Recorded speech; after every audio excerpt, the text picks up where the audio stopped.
సాయి లేఖిని శ్రీ హేమాడ్ పంత్. ఒక భక్తుడు సాటి భక్తుడి గురించి చెడుగా మాట్లాడుతూ ఉంటే ఆ పంది చూడు అశుద్ధాన్ని ఎంత ప్రీతిగా తింటుందో, నువ్వు కూడా ఇతరుల గురించి మాట్లాడి వాడి పాపాలన్నీ నాకుతున్నావు అని చెప్పిన సంఘటన. ఇటువంటి విషయాలు మనం ఒక కథగానో ఒక లీలగానో చూడకూడదు. ఇవన్నీ మన జీవితానికి పాఠాలు. తనకు జరిగిన అనుభవాన్ని హేమాడ్ పంత్ ఏమాత్రం దాచుకోకుండా ప్రస్తావిస్తారు. సాటేకు 2 సార్లు గురుచరిత్ర చదవగానే స్వప్నంలో బాబా దర్శనమిచ్చారని విని ఎన్నో ఏళ్లుగా చదివిన నాకు ఈ అనుభవం కలగలేదే అన్న భావన రాగానే వెంటనే బాబా హేమాడ్ పంతును శ్యామ దగ్గరకు పంపిస్తారు. అదేవిధంగా ఒక భక్తుడు బాబా పాదాలు ఒత్తుతున్నప్పుడు ఒక చెడు ఆలోచన వస్తే వెంటనే పక్కకు జరిపి కూర్చోబెడతారు. భక్తుల యొక్క నైజాలు, భక్తుల యొక్క బుద్ధి, భక్తుల అంతరంగాల్లోని వక్ర ఆలోచనలు కూడా సచ్చరితలో ఉంటాయి. ఎలాంటి దాపరికాలు లేని భగవంతుని చరిత్ర ఇది. కేవలం బాబా కీర్తిని, లీలలను తెలిపే గ్రంథం మాత్రమే కాదు, భక్తుల యొక్క వక్ర బుద్ధులను, ఆలోచనలను కూడా శ్రీ హేమాడ్ పంత్ సాయి సచ్చరితలో సున్నితంగా ప్రస్తావించారు. కొద్దిమంది అభిప్రాయం సచ్చరిత చదివితే జ్ఞానం వచ్చిందని. కానీ బాబా జ్ఞానానికంటే కూడా భక్తికే ఎక్కువ ప్రాముఖ్యతనిచ్చారు. బాబా గారే స్వయంగా 19వ అధ్యాయంలో చెబుతారు, నా మార్గం భక్తి మార్గమే అని. హేమాడ్ పంత్ సచ్చరితలో ఇదే అంశాన్ని సవివరంగా ప్రస్తావిస్తారు. జ్ఞానం అనేది రామాఫలం లాంటిది. రామాఫలం చెట్టు కాండానికి అతుక్కొని ఉంటే పండుగా మారుతుంది. జ్ఞానం అలాంటిదే. అంటే మనం బాగా భగవంతుణ్ణి పట్టుకొని ఉంటే జ్ఞానం వస్తుంది. జ్ఞానం వచ్చిన తర్వాత నాకంటే గొప్పవారు లేరు, నేను జ్ఞానిని అనే అహంకారం వస్తే రామాఫలం వలె చెట్టు మీద పండు పండి కింద పడుతుంది. చాలామంది మాకు జ్ఞానం ఉంది అని విర్రవీగినటువంటి వాళ్ళు కనుమరుగైపోయారు. అది మన సంస్కారాన్ని బట్టి ఉంటుంది. జ్ఞానం ఉంది నాకు అనే అహంకారం మనిషిలో పెరిగినప్పుడు ఖచ్చితంగా మనం పాతాళానికి వెళ్ళవలసిందే. అహంకారం తలకెక్కినప్పుడు ఇది జరుగుతుంది. బాబా చెప్పిన భక్తి మార్గం సీతాఫలం వలె మధురమైనది. సీతాఫలం చెట్టు మీద పక్వానికి రాగానే తెంచి మగ్గబెడతాము. భక్తి అనేది భద్రత కలిగినటువంటిది. భక్తి ద్వారా మనం మన జీవన విధానాన్ని సరైన మార్గంలో పెట్టుకోగలుగుతాము. రామఫలం జ్ఞానానికి ప్రతీక. అది చెట్టుపైనే పండాలి. నిరంతరం భగవంతుణ్ణే అంటిపెట్టుకుని ఉండాలి. చెట్టు నుండి విడివడితే అది పండదు. భక్తి అనేది చెట్టు నుంచి వేరైనా సరే ఆ కాయ ఫలమై మధురంగా ఉంటుంది. ఈరోజు బాబా వద్దకు జ్ఞానం కోసం వచ్చే వాళ్ళు తక్కువ. మనందరం భక్తి పేరిట మాత్రమే బాబా గారి దగ్గరకు వచ్చాం. ఇది ఎవరైనా ఒప్పుకోవలసిందే. ఎంత పెద్ద సాధన చేసిన వాళ్ళైనా మొదట బాబా వద్దకు భక్తి మార్గంలోనే వస్తారు. భక్తి మార్గంలో బాబా గారి వద్దకు వచ్చి ఆయన్నే అంటిపెట్టుకుని ఉంటే జీవితం మధురమైన సీతాఫలంలా ఉంటుంది. జ్ఞానాన్ని సంపాదించుకోవాలంటే రామాఫలంలాగా బాబా అనే చెట్టు కొమ్మను పట్టుకుని అద్భుతమైన జ్ఞానాన్ని సంపాదించుకోవచ్చు. కానీ మనకున్న కర్మల చేత ఆ జ్ఞానం కాస్త అహంకారంగా మారుతుంది. ఆ జ్ఞానం అనే పండు పండినా అహంకారం చేత అది కింద పడి నిరుపయోగమవుతుంది. భక్తి అనే సీతాఫలం పక్వానికి రాగానే బాబా దానిని తెంచి మగ్గపెడతారు. రకరకాల ఫలాలలో రుచులు మారవచ్చు, కానీ సీతాఫలం రుచి మారదు. జామకాయ వగరుగా తీయగా ఉంటుంది, కానీ సీతాఫలం ఎప్పుడూ ఒకే రకమైన మాధుర్యాన్ని కలిగి ఉంటుంది. కాకపోతే పక్వానికి రాని కాయ పండబెడితే కొంచెం చప్పగా ఉండవచ్చు. పక్వానికి వచ్చి పండిన ప్రతి సీతాఫలం మధురంగా ఉంటుంది. భక్తి మార్గంలో మనం పరిపక్వానికి రావడానికి సచ్చరిత్ర అనే ఎరువు ఉపయోగపడుతుంది. ఎవరిపైన ఊరికే ప్రేమ జనించదు, అనుబంధం లేకుండా ప్రేమ కలగదు. అనుభవపూర్వకమైన ప్రేమ శాశ్వతంగా ఉంటుంది. హేమాడ్ పంత్ గారికి కూడా బాబా పట్ల అనుభవపూర్వకమైన ప్రేమ కలిగింది.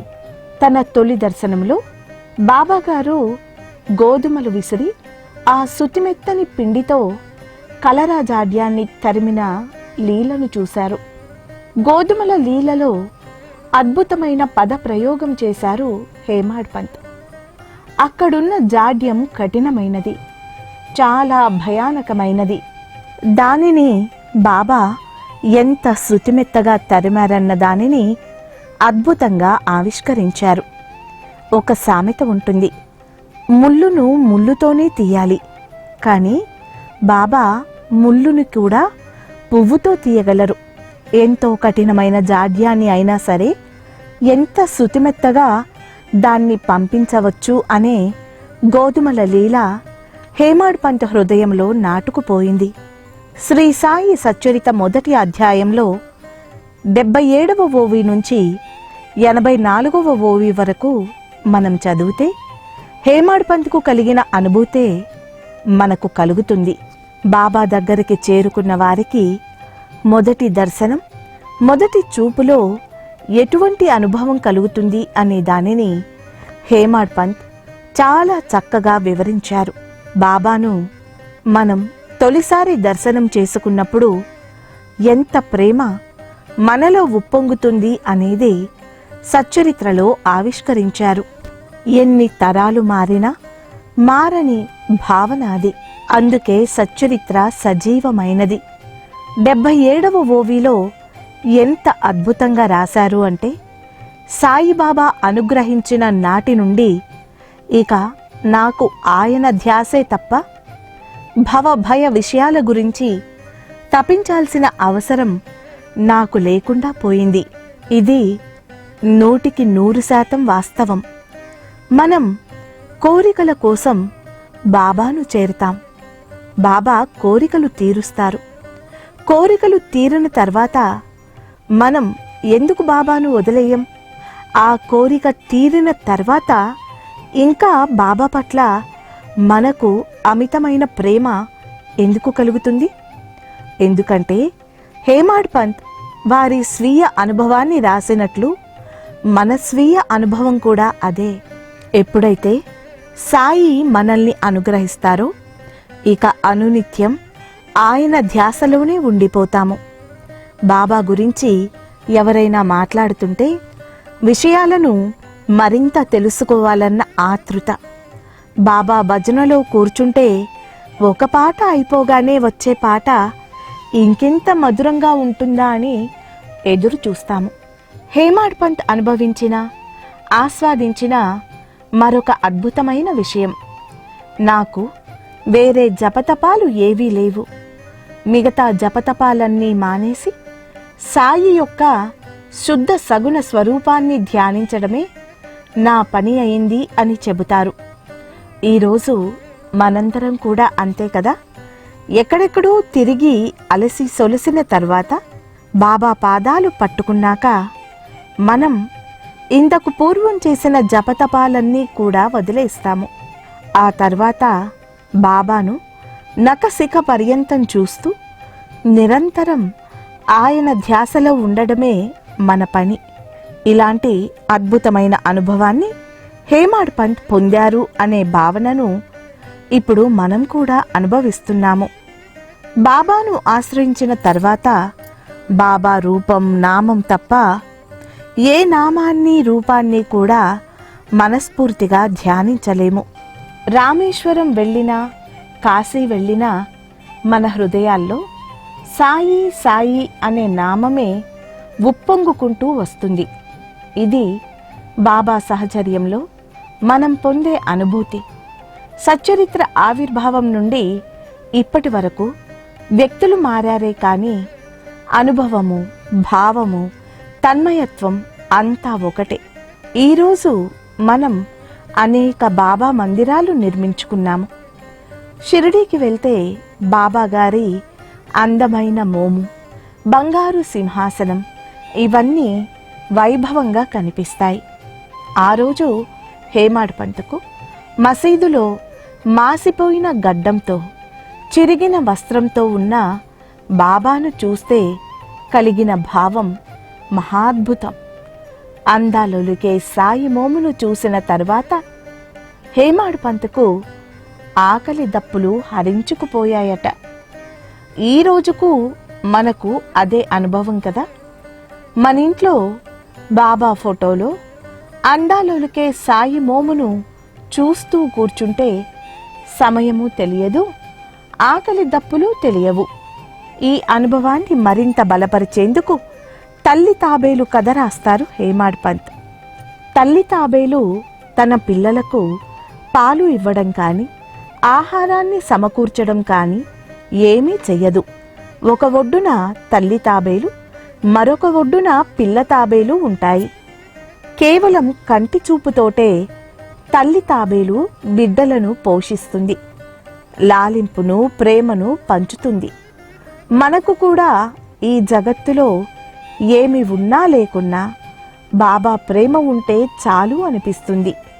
అంటే హేమాడ్ పంత్ గారు రాసిన వాక్యాలు, అందాలొలికే సాయి మోమును చూస్తుంటే నాకు ఆకలి దప్పికలే హరించుకుపోయాయి అని రాసేంత ప్రేమ హేమాడ్కు ఎలా జనించింది? ఆ రోజు బాబా స్వర్ణ కిరీటాలు ధరించి పాలరాతి మందిరంలో లేరు. పాడుబడ్డ మసీదులో సాయిని చూసిన హేమాడ్కు సాయి మోము అందాలొలికేదిగా కనిపించింది. ఇంతకుముందు భగవంతుణ్ణి ఆరాధించాలంటే నియమం, నిష్ఠ ఉండేవి. హేమాడ్ పంత్ అనే మహానుభావుడు సాయి అనే భగవంతుణ్ణి మనకు ఎంతో దగ్గరగా చేశాడు. భగవంతుణ్ణి ఆరాధించాలంటే ప్రత్యేకమైన పూజా విధానం, ఉపవాస తపవాసాలు ఉండేవి. ఇక్కడ పూజ లేదు, తంతు లేదు. భగవంతునికి భక్తుడికి మధ్య పరస్పర ప్రేమ ఉంటే చాలన్న అంతరార్థాన్ని సచ్చరిత్రలో హేమాడ్ సుస్పష్టం చేశారు. సాయి అనే అందాలొలికే మోమును రోజు తదేకంగా ఒక 10 నిమిషాలు చూడండి. అలా చేస్తే ఒక 10 గంటలు మన కోరికలు, రకరకాల ఆందోళనలు, రకరకాల సమస్యలు, ఆకలి దప్పులు అణచబడి ప్రశాంతంగా ఉండగలుగుతాము. ఈ సాధన మనం చెయ్యాలి.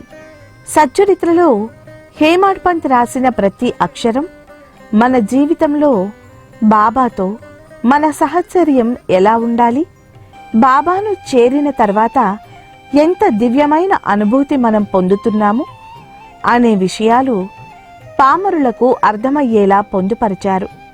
ప్రపంచంలోని సుఖదుఖాలను మరిపించగల ఆ ఆనందం ముందు ఇతర ఆనందాలు ఏపాటివి?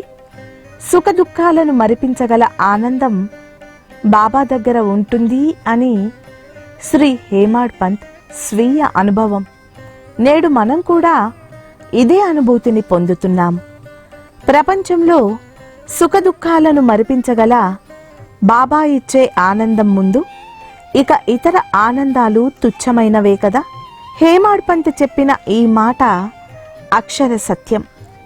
మనకు కష్టం కలిగినప్పుడు మన తల్లి కన్నీరు కారుస్తుంది. స్నేహితులు, హితులు మనల్ని ఓదారుస్తారు. అవి ఏమాత్రమూ మనకి ఉపశమనమివ్వవు. కష్టకాలంలో సాయి ఇచ్చే స్వాంతన ముందు మనవాళ్ళు అనుకునే వాళ్ళు చేసేది ఏపాటిది? మన దుఃఖాలను తరిమికొట్టే ఆనంద స్వరూపం బాబా. అందుకని హేమాడ్ పంత్ గారు మొదటి అధ్యాయంలోనే ఈ విషయాలను స్పష్టం చేశారు. ఈరోజు సంతోషంగా ఉన్నప్పుడు అందరూ ఉంటారు. దుఃఖంలో బాధలో ఉన్నప్పుడు ఓదార్పు ఎక్కడా లభించదు. బాబా దగ్గర మాత్రమే మనకు అసలైన ఓదార్పు దొరుకుతుంది. బాబా రూపాన్ని తదేకంగా అదే పనిగా చూస్తూ ఉంటే మనలో ప్రేమ ఉప్పొంగుకుంటూ వస్తుంది. హేమాడ్ పంత్ గారు కూడా అదే అనుభవాన్ని పొందారు. బాబా యొక్క నయనాలు చూస్తుంటే మైమరచిపోయి హృదయం నుండి ప్రేమ ఉప్పొంగిపోతుంది. ఆ తర్వాత మనోవృత్తి అంటే మన మనస్సంతా కూడా ఆనందంతో నిండిపోతుంది. మనందరం కూడా ఒక ప్రేమ స్వభావం కలిగిన మనుషులుగా మారాలి. మరి ఆ ప్రేమ ఎక్కడ దొరుకుతుంది అనే రహస్యాన్ని హేమాడ్ ఛేదించారు. ఎక్కడా లభించని ప్రేమ బాబా వద్ద మాత్రమే లభిస్తుంది. సాయి ప్రేమను స్వయంగా అనుభవించి మనందరికీ చెప్పారు. బాబా నయనాలు చూస్తూ ఉంటే హృదయంలో ప్రేమ ఉప్పొంగిపోతుంది. మనసులో ఉన్నవన్నీ నశించిపోయి ఒక్క ఆనందమే స్థిరంగా ఉండిపోతుంది. ఇందుకోసం మనము ప్రయత్నం చేద్దాం. చాలా సులువైన సాధన హేమాడ్ పంత్ గారి ద్వారా బాబా చెప్పించారు. బాబా నయనాలు వజ్రంలా మెరుస్తూ ఉంటాయి. అటువంటి వజ్రపు మెరుపులో మనం మన కళ్ళను పెట్టి చూస్తే మన కళ్ళలో ఆనంద బాష్పాలు పైకి వచ్చి హృదయంలో ప్రేమ ఉప్పొంగుతుంది. మన హృదయంలో ప్రేమ ఉప్పొంగింది అనే దానికి రుజువు బాబా రూపాన్ని చూసినప్పుడు, ఆయనను తలుచుకున్నప్పుడు మన కళ్ళలో తిరిగే కన్నీటి సుడులే. బాబా గురించి వింటుంటే కళ్ళలో కన్నీటి సుడులు తిరుగుతాయి. అది దుఃఖం కాదు, హృదయంలోంచి ఉప్పొంగుకొచ్చిన ప్రేమ. బాబా దగ్గర 100% మనం ప్రేమను ప్రకటించుకునే అవకాశాన్ని బాబాగారు ఇచ్చారు. మన ప్రేమ ఎలా తెలుస్తుంది అంటే ఆయన్ను చూడగానే హృదయంలో నుండి ప్రేమ ఉప్పొంగుకుంటూ వచ్చి కన్నీటి ధారల్లా బయటకు వస్తుంది. మన ప్రేమను ప్రకటించుకోవడం ఒక్క బాబా దగ్గర మాత్రమే సాధ్యం. ఎంత అదృష్టాన్ని బాబాగారు మనకు ఇచ్చారు. బాబాగారి దగ్గరకు వచ్చిన తర్వాత ఇంకేమీ మనకు అవసరం లేదు. అన్నీ కూడా శ్రీ సాయిలోనే ఉన్నాయి అని చెప్పడానికి ఈ విధంగా హేమాడ్ పంత్ రాస్తారు. కర్మ ధర్మశాస్త్రాలు, యోగ యాగ అనుష్ఠానాలు, తీర్థయాత్రలు, పర్యటనలు మొదలగు ఆచరణలు ఏవీ నాకు లేవు. ఈరోజు బాబా దగ్గరకు వచ్చాక యోగ యాగ అనుష్ఠానాలు ఇవన్నీ ఏవీ కూడా మనం పాటించాల్సిన అవసరం లేదు. కేవలం బాబా చరణాలను ఆశ్రయిస్తేనే అద్భుతమైన మోక్షం, ఆనందం మనకు లభ్యమవుతాయి. హేమాడ్ పంత్ తాను సాయి చరణాల వద్ద ఎంత అనుభవించి ఉంటే ఈ పదాలు రాస్తారు. కాలమాన పరిస్థితులను బట్టి బాబా వైభవంలో మార్పు వచ్చింది, కానీ భక్తులు పొందే అనుభవాల్లో మార్పు రాలేదు. ఆ రోజు హేమాడ్ పంత్కి ఏ అనుభవం కలిగిందో ఈరోజు ఆచరణలో మనకు అదే జరుగుతుంది. ఒక్కసారి సాయి అనుగ్రహం నా మీద వర్షించడం ప్రారంభమైన తర్వాత ఇక నాకు ఆయన ధ్యానమే తప్ప వేరే ధ్యాస లేదు అనే హేమాడ్ పంత్ వ్యాఖ్యలు ఈరోజు మనందరం అనుభవిస్తూ ఉన్నాం. ప్రతిదీ కూడా ఆచరణాత్మకంగా హేమాడ్ పంత్ ఏ అనుభవాలు పొందారో ఆ అనుభవాలను మనం ప్రతి ఒక్కరము పొందుతున్నాము. అందుకని శ్రీ సాయి సచ్చరిత్ర సజీవమైనదిగా మన ముందు నిలిచింది.